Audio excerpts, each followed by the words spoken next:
Abra sua Bíblia lá em Lucas 15. Nós vamos ler do versículo 1 ao versículo 6. Lucas 15, versículo 1 ao versículo 6. Em Lucas 15, é a primeira vez que todos os publicanos e os pecadores, eles se aproximam para ouvir Jesus, ali junto dos fariseus. Lembrando que os publicanos, eles eram odiados por ajudarem os romanos, e os pecadores, eles eram os imorais, ou aqueles que seguiam ocupações que os religiosos consideravam incompatíveis com a lei. Os fariseus, eles consideravam um insulto a acolhida de Jesus aos pecadores. Então, para corrigir mais uma vez a visão distorcida dos escribas e dos fariseus, Jesus conta 3 parábolas que expressam o amor de Deus pelos perdidos e os indignos. Então vamos ler. Cobradores de impostos e outros pecadores vinham a ouvir Jesus ensinar. Os fariseus e mestres da lei o criticavam, dizendo: ele se reúne com pecadores e até come com eles. Então, Jesus lhe contou essa parábola. Se um homem tiver 100 ovelhas e uma delas se perder, o que acham que ela fará? Não deixará as outras 99 no pasto e buscará a perdida até encontrá-la? E quando a encontrar, ele a carregará alegremente nos ombros e a levará para casa. Quando chegar, reunirá os amigos e os vizinhos e dirá: alegrem-se comigo, pois encontrei minha ovelha perdida. Da mesma forma, há mais alegria no céu por causa do pecador perdido que se arrepende do que por 99 justos que não precisam se arrepender. Lendo a parábola aqui, a gente percebe que Jesus ele é dono de um rebanho. No versículo 6 ele fala: porque já achei a minha ovelha. Então, Jesus tem um rebanho. Em João capítulo 10, na parábola do bom pastor, no versículo 14 é falado assim: Jesus fala: eu sou o bom pastor, conheço as minhas ovelhas e elas me conhecem. Salmo 100, versículo 3 fala: sabei vós que o Senhor é Deus, é Ele quem nos fez e não nós mesmos. Nós somos o seu povo e as ovelhas do seu pasto. E Jesus ele tem um rebanho, ele é dono, ele nos comprou com seu próprio sangue. Ele tem um povo que é propriedade exclusiva dele. Essas pessoas somos nós, a quem ele nos chamou. Mas por que Jesus usa essa figura da ovelha? A ovelha ela é um animal frágil, teimoso, indefeso, míope, que não consegue defender-se. Ele não tem senso de direção. Ela não sabe se limpar. Se cair num buraco, ela não vai conseguir sair de lá sozinha. Ela não precisa fazer nada para se desviar. É só ela tirar os olhos do pastor que ela vai se perder. Ela não consegue sobreviver sem pastor, mas ela acha que ela pode. Ela não tem noção do perigo. Ela não tem noção de distância e a capacidade de avaliar o perigo. Ou seja, uma ovelha perdida, ela é a mais indefesa de todas as criaturas. Bom, tem gente que está perdida dentro da igreja, assim como a dracma que a mulher perdeu dentro de sua própria casa. Tem gente que se perde de forma consciente, como o filho pródigo, que diz que não quer mais ficar aqui, sai para curtir. Mas essa ovelha aqui, ela não foi perdida. Ela se desgarrou do rebanho. Ela foi atraída por novos horizontes, novas pastagens, novas aventuras e afastou-se do convívio do pastor e das outras ovelhas. Certamente ela não notou o risco de cair no abismo, nem de perder o rumo, nem mesmo a possibilidade de ser pega por um animal predador. Qualquer ovelha ela pode se perder, se desviar. Desde um crente simples, um líder, um pastor, eles podem se perder. É só tirar os olhos de Jesus. A gente não pode ser ovelha longe de um rebanho. Ovelha não vive sozinha. Só vive em rebanho. Não adianta a gente achar que a gente pode ser crente sozinho. Tem gente que anda afastado da igreja, mas já se afastou de Deus faz muito tempo. Mas como nós vimos, a ovelha ela pode sim sair do aprisco. E ela faz isso quando ela não olha para Jesus. Nós crentes, nós sabemos e estamos atentos aos pecados grandes e cabeludos. Esses a gente consegue detectar com facilidade. Assim como essa ovelha, eu acredito que ela se tivesse enxergado grandes obstáculos ali, de repente um muro, uma cerca, ela não teria saído. Mas pelo contrário, ela foi andando, e nada que ela parasse e refletisse, olha, eu tenho que rever esse caminho. Mas aparentemente estava tudo certo, porque uma parte dos crentes é assim, quando está dando tudo certo, tá tudo bem. E não é assim. Nada que causasse um tremendo desconforto para ela voltar. Mas o perigo é a gente achar que nosso único inimigo é o pecado. Há algo que a gente não enxerga como pecado. E é sobre isso que eu quero falar com vocês hoje. E são as distrações. As distrações, ela vem acompanhada de coisas lícitas, ou seja, não tem aparência do mal. 1 Coríntios 6,12 diz assim: todas as coisas me são lícitas, mas nem todas as coisas convêm. Todas as coisas me são lícitas, mas eu não serei levado sob o poder de nenhuma. Algumas versões vai falar assim: mas não devo me tornar escravo de nada. Percebe que Satanás, ele como um estrategista, também ele muda o pecado, o nome de alguns pecados, para se tornar adaptável a nós? E o que provavelmente anda pegando muito crente é essa passividade. As listas, estamos perdendo o alvo, nos distraindo da presença de Deus. A gente pode ilustrar da seguinte forma. Lá em Êxodo 5, do versículo 5 ao 9, a Bíblia diz que, quando Moisés foi ao Egito com uma mensagem de libertação, o faraó aumentou o trabalho do povo para que esse se esquecesse da adoração com Deus. Diz assim: disse também faraó, o povo da terra já é muito, e vós o distraís das suas tarefas. Naquele mesmo dia, pois, deu ordem faraó aos superintendentes do povo e aos seus capatazes, dizendo: daqui em diante, não torneis a dar palha ao povo para fazer tijolos como antes. Eles mesmos que vão e ajunte para si a palha. E exigireis deles a mesma conta de tijolos que antes faziam. Nada diminuireis dela. Estão ociosos e por isso clamam: vamos e sacrifiquemos ao nosso Deus. Agrave-se o serviço sobre esses homens, para que neles se apliquem e não deem ouvidos a palavras mentirosas. Esse quadro, no meu entendimento, ele é uma ilustração da estratégia que Satanás tenta aplicar ainda hoje contra os crentes, contra os cristãos. Aliás, na tipologia bíblica, o faraó, ele era uma figura do diabo. E hoje em dia, há muitas pessoas que se envolvem tanto em seus trabalhos e negócios que não conseguem ter tempo sequer para buscar a Deus ou para olhar para Ele. E o que o faraó estava falando? Esse povo deve estar com muito tempo ocioso para querer adorar. Então vamos dar trabalho. Ou seja, vamos deixar eles distraídos. Vamos roubar o foco deles. Veja, o trabalho não é errado, muito pelo contrário, gente. Mas coisas boas, legítimas, certas, elas podem ocupar o lugar errado. Quando isso começa a ocupar o lugar do Senhor, como o primeiro, ela se torna errado. Quando isso começa a se distrair em relação ao propósito, que é conhecer e adorar ao Senhor, ter intimidade com o Senhor, então já ocupou o lugar errado. Trata-se do valor que nós estamos dando a ela, do que ao Senhor. E isso é muito sorrateiro, é muito sutil. Gente, nós somos a geração que tem mais desfrutado de tecnologia. Nós somos a geração do entretenimento. Nós não desligamos. Eu ainda vivi um tempo que eu não tinha internet em casa. Tinha uns 11 anos mais ou menos. Mas hoje em dia as crianças já nascem nesse meio. Ok, tudo isso favorece. E veja, entretenimento não é pecado. Assistir filmes, séries, ter redes sociais não é pecado nenhum. Acontece que certas coisas, ela vai te ajudar a pecar. Sabe como? A gente passa mais tempo buscando se entreter e mal percebemos que há coisas que vão mudando os princípios do Senhor internamente. Do que a gente tem nos alimentado diariamente? O que a gente tem colocado dentro da nossa casa? O quão lícito é a gente estar assistindo essas coisas? Sério, um filme, uma novela, um livro de romance? A gente tem buscado saber mais a vida dos outros, dizendo que estou seguindo aquela página lá, mas é fofoca isso. Um casamento monogâmico que a igreja, que a Bíblia estipula, o que a mídia tem imposto? Em novelas, séries, jornais, no celular aqui.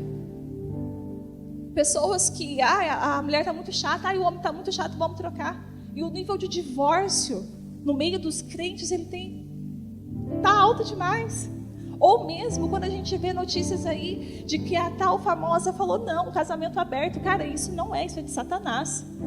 O que a gente tem colocado dentro de casa que tem moldado internamente, aos poucos, o nosso pensamento? Sobre os solteiros também, todo esse entretenimento digital e até mesmo dentro das escolas, faculdades, toda a roda de amigos que prega a liberdade sexual, ou seja, você tem que se relacionar antes, você tem que fazer sexo antes para você conhecer. Isso é mentira. A Bíblia não diz isso. Isso tem nome, isso é pecado, isso é fornicação. Assim como o homossexualismo e o lesbianismo também. Muitas vezes falam, mas eu nasci assim. Mas se esquece que a Bíblia fala todos os dias para a gente negar a nossa carne. Quanto mais tempo a gente passa com algo, quanto mais nós nos alimentamos das coisas, entre aspas, nada a ver, mais aquilo se torna verdade dentro de nós.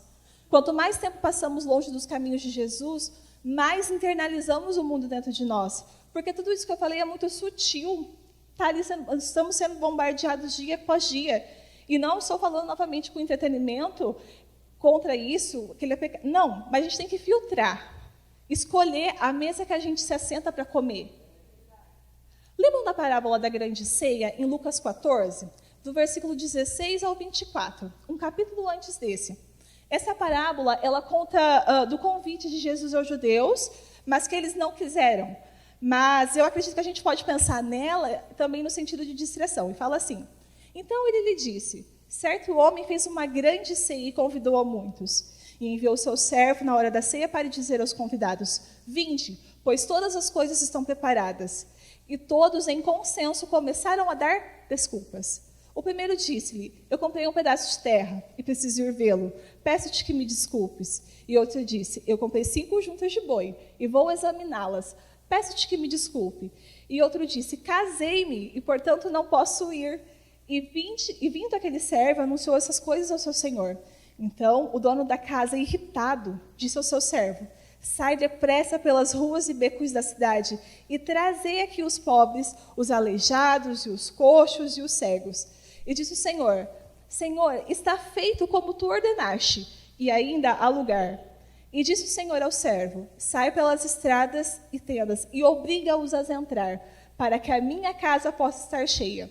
Porque eu vos digo que nenhum daqueles homens que foram convidados provará a minha ceia.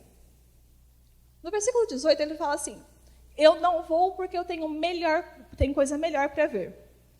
Não havia nada de errado em comprar um terreno e vê-lo. Mas quando as coisas boas ocupam o lugar de Deus em nossa vida, essas coisas se tornam um ídolo. Você já tirou o foco. Versículo 19 fala assim, eu não vou porque tenho coisa melhor para fazer. Ele estava ocupado demais com seus afazeres, seus negócios, seus lucros, por isso que ele recusou. Esse convidado colocou o trabalho, o emprego, a ocupação e os negócios à frente do convite de Deus. E, novamente, eu não falo que o trabalho é ruim, muito pelo contrário, a gente tem que trabalhar. Só que muitas pessoas, elas preferem as riquezas que parecem mais as riquezas do que a presença de Deus. Amam mais o dinheiro do que a Deus. São mais apegados às coisas da terra do que dos céus. No versículo 21, deu a desculpa assim, eu não vou porque tenho coisa melhor para desfrutar. E ele fala sobre o casamento. O casamento ele é muito bom. É uma experiência maravilhosa. Mas rejeitar o convite de Deus por prazeres, por compromissos sociais, por sonhos, tomou o lugar errado. Nem sempre o que afasta a gente de Jesus são as coisas más. Campos, bois, esposa eram coisas inocentes. Não há nada de errado em comprar um campo, em treinar as juntas de bois, em casar-se. Todas essas coisas eram boas em si mesmas e legítimas. Mas quando as coisas boas tiram os nossos olhos de Jesus, elas se tornam um estorvo para a nossa alma.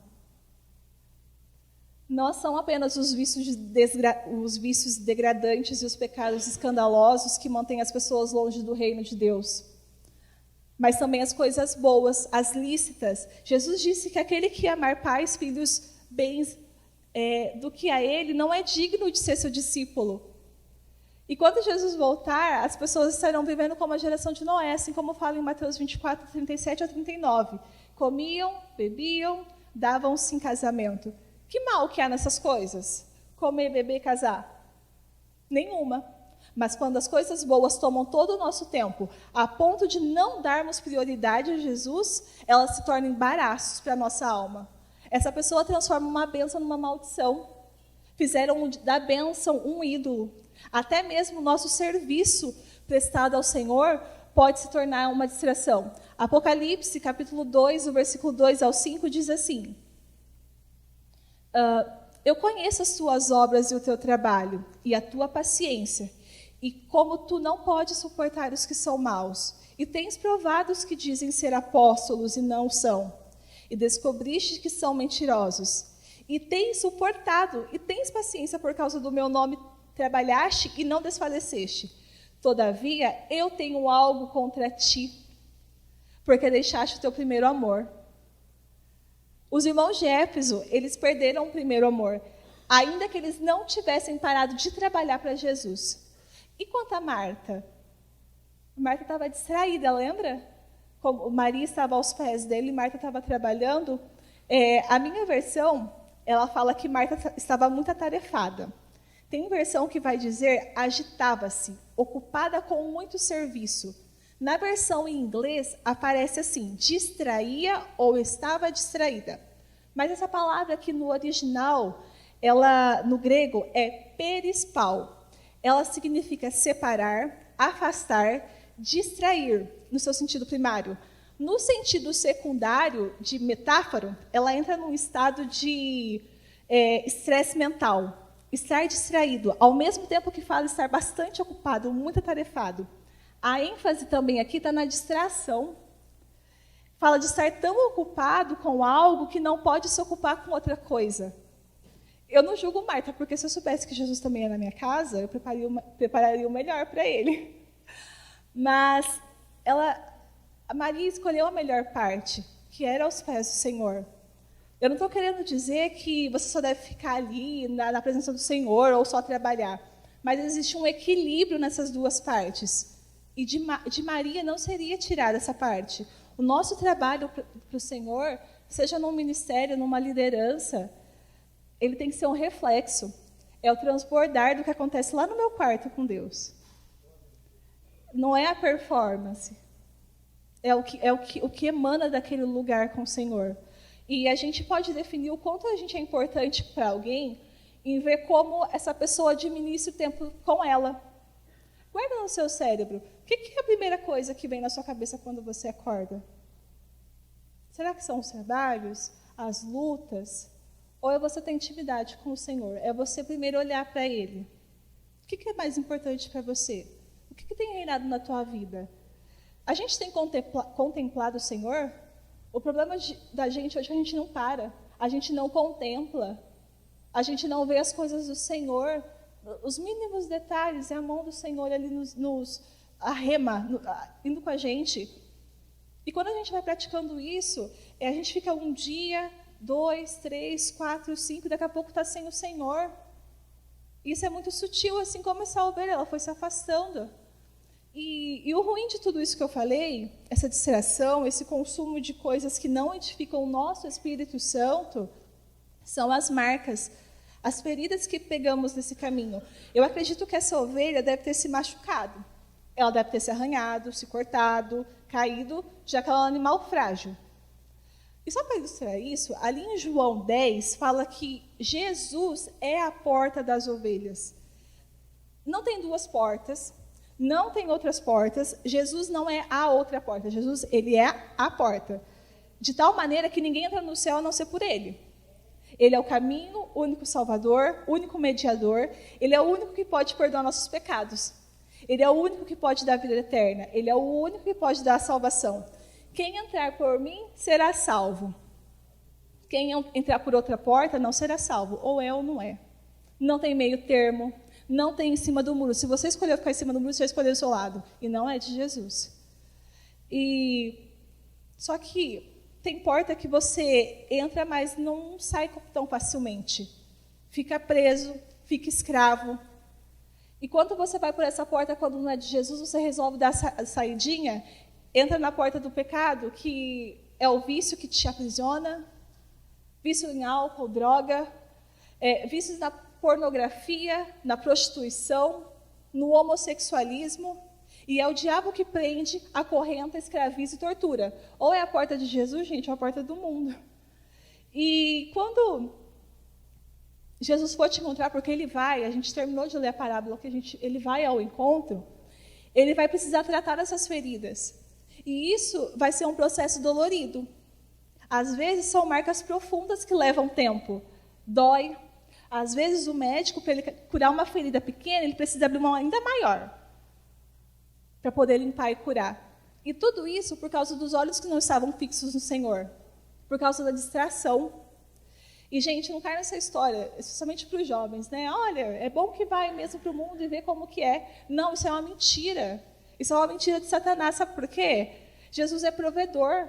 Lá ele tem pastagem, ele tem grama verde, fonte de água nesse deserto que é o mundo. Jesus, ele é o único que pode levar você a pastos verdes. O único que pode alimentar a sua alma, trazer alegria, abastecer sua alma com fonte inesgotável da verdadeira paz. Ele é o provedor, não Satanás. E quando você entra por essa porta de Jesus, você entra, você sai e você fica livre. Porque se o Filho vos libertar, verdadeiramente sereis livres. João 8,36. E só para finalizar, se você, de repente, se identificou com alguma coisa que foi exposto, dessas idinhas, temos uma boa notícia. E, em primeiro lugar, é que Jesus nos valoriza. O pastor, ele poderia ter se contentado com as 99 ovelhas que estavam seguras, desistido da ovelha e desistido dessa ovelha que se desgarrou. Mas o pastor, ele não desistiu de buscar a ovelha, ainda que fosse uma ovelha rebelde. Segundo lugar, ele nos procura. O pastor, ele saiu em busca da ovelha perdida. Ele veio para buscar e salvar o perdido, nós.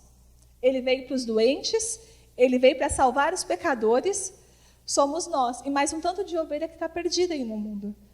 Ele move os céus e a terra para conquistar-nos e atrair-nos para si, mesmo com cordas de amor, que nem Oséias fala, ou com cerca de espinhos, como Ezequiel fala. Seu amor é eterno, sua compaixão é infinita e seu prazer é eterno na sua presença. Em terceiro lugar, ele desce aos profundos abismos, aos mais profundos abismos para nos buscar. O pastor, ele correu risco para encontrar a ovelha perdida. Jesus, ele desceu da glória, ele fez-se carne, sofreu, foi perseguido, humilhado, cuspido, pregado na cruz. Ele desceu no inferno e suportou na sua carne o flagelo dos nossos pecados. Ele bebeu sozinho o cálice da ira de Deus contra o pecado e morreu por nós para nos resgatar da morte. E foi porque ele quis, não foi um erro de sistema. Não foi porque um gritou Barrabás e outro Jesus, não. Foi desde a fundação do mundo. Ele escolheu isso, a Trindade escolheu isso. Ele escolheu se entregar ao sacrifício vicário. Em quarto lugar, ele nos toma nos braços e nos leva para o aprisco. Jesus, ele evidencia seu imenso amor a ponto de nos carregar no colo. Ele nos toma em seus braços eternos. Ele nos toma pela sua mão direita e nos conduz à glória. Ele não é que nem a gente quando fica bravo quando o cachorro foge. Ele não. Ele vem com amor. Ele carrega você no colo. E ele não sente nojo da ovelha que caiu no abismo, mas ele desce os despenhadeiros mais perigosos para arrancar das entranhas da morte a ovelha que se perdeu. E ao encontrá-la, toma-a amorosamente nos braços e leva para o aprisco. Ele te conhece. Ele não desiste de você. Mesmo que nós tropeçamos, desgarremos, vamos para o fundo do poço. Ele não desiste. Ele restaura. Ele fica alegre e ainda dá uma festa. Ele nos ama apesar de nós mesmos. A todo momento a gente deve parar e se perguntar, que caminho que a gente está seguindo? A Bíblia é a voz do pastor. A gente conhece por causa da palavra do Senhor. Amém?